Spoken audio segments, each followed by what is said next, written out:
Good morning, or good noonish, whatever it is. I'm going to take a few minutes. I'm out on the porch this morning. It's 38 degrees outside. Snow is coming off the roof. I'm in a shadow here, the tree, so I don't get blinded. Hope you can live with that. It was 79 degrees on the porch. I opened the door up for a while, let some of the heat into the house from here, but 79 degrees out here. We're gonna have lunch out here this noon.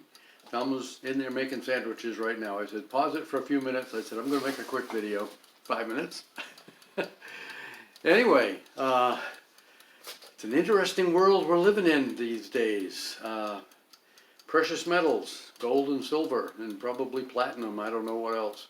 I heard that a lot of people in Europe that are hoping to leave a country, one country for another, or leave Europe for America, or wherever, someplace else in the world, Argentina or something, they're not allowed to take any more than a certain amount of precious metal, gold and silver, out of their countries.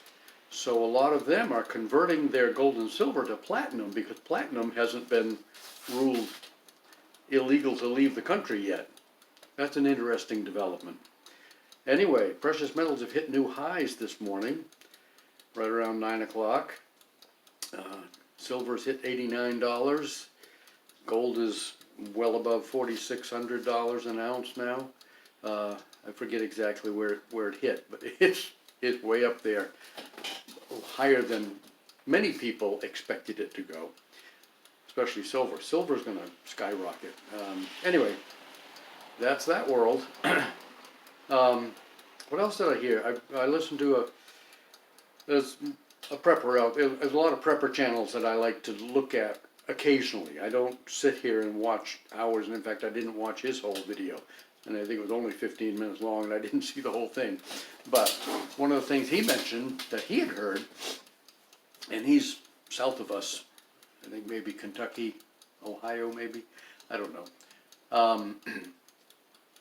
that 2 or 3 of the western provinces of Canada are starting to make noise about potentially seceding from Canada because of politics, the way they're being treated, whatever.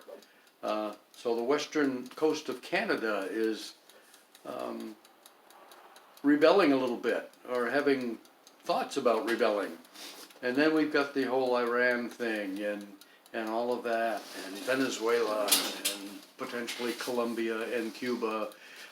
It's an interesting world we live in, and there's a lot of moving parts and a lot of players. You know, President Trump isn't the only individual in this chaos, and maybe it's not as chaotic as we think it is. It seems to be chaotic, but there's a plan, folks. There is a plan. There's always been a plan. God's plan was created before this world was created, and everything that happens is in his plan.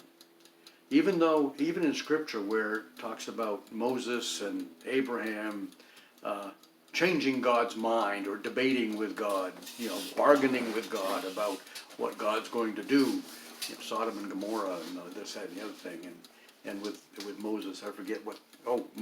God was going to wipe out the Israelites and start again with Moses, and Moses said, no, don't do that. I don't want you to do that. And Scripture says that Moses changed God's mind, when in fact it was a test for Moses to see how Moses would react, I'm sure, because Scripture is very clear that God's plan was written before the foundations of the earth, the universe for that matter, since it was all created in 7 days, and I believe that wholeheartedly. It's not a lie. And science is proving it more and more that there's got to be a creator. This stuff just can't happen.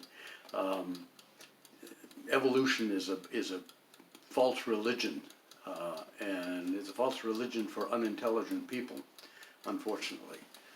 And if you're in that ballpark, I'm sorry if I offend you, but get some good science books, some good science books. Acts and Facts from Institute for Creation Research, ICR. Talk to you later. Have a great day.